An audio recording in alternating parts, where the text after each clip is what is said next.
আপনার কি সারা বছর অসুস্থতা লেগে থাকে, কিন্তু আপনি দেখতে পাচ্ছেন যে অনেক মেডিকেল টেস্ট করানোর পরে কিংবা ডাক্তার দেখানোর পরে আপনার সমস্যাগুলো ফাইন্ড আউট হচ্ছে না, কিছুতেই সমস্যাগুলো ধরা পড়তেছে না, কিন্তু আসলে কেন? আপনি বলতেছেন যে আপনি অসুস্থ থাকতেছেন, কিন্তু মেডিকেল টেস্ট রিপোর্ট নরমাল। আপনি কি কখনো ভাবছেন যে আসলে এই সমস্যাটা কি?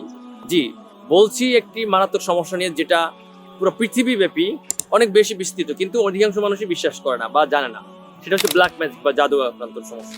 এই কাজগুলো করে থাকে আমাদের সমাজে যারা তান্ত্রিক কবিরাজ নামে পরিচিত সচরাচর, এরা এই ব্ল্যাক ম্যাজিক গুলো করে থাকে এবং মানুষকে অসুস্থ করে ফেলে, আক্রান্ত করে থাকে। আপনার যদি এই ধরনের সমস্যা থেকে থাকে যে আপনি বারবার অসুস্থ হয়ে যাচ্ছেন, মেডিকেল টেস্টে আপনার সমস্যা ফাইন্ড আউট হচ্ছে না, ডাক্তার বলছেন না আপনার তো কোনো সমস্যা, আপনি হয়তো টেনশন বেশি করেন, আপনার গ্যাসের সমস্যা বা এই ধরনের কোনো সাইকোলজিক্যাল সমস্যা, কিন্তু আপনি তাতে স্যাটিসফাই না, তো আপনাদেরকে বলবো অবশ্যই রুকিয়া করেন। রুকিয়ার মাধ্যমে ইনশাল্লাহ আপনার সমস্যাটা ডায়াগনোসিস হবে।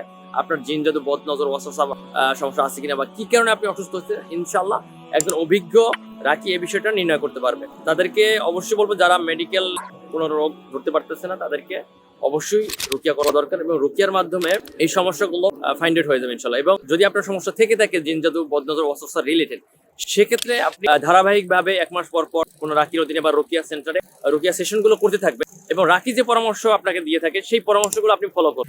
ইনশাল্লাহ আপনি ধাপে ধাপে পার্মানেন্ট সুস্থ হয়ে যাবেন। আমার এই ভিডিও থেকে আপনারা যদি উপকৃত হয়ে থাকে, লাইক, কমেন্ট, শেয়ার করবেন, জানিয়ে দিবেন সবাই। আসসালামু আলাইকুম ওয়া রাহমাতুল্লাহি ওয়া বারাকাতুহু।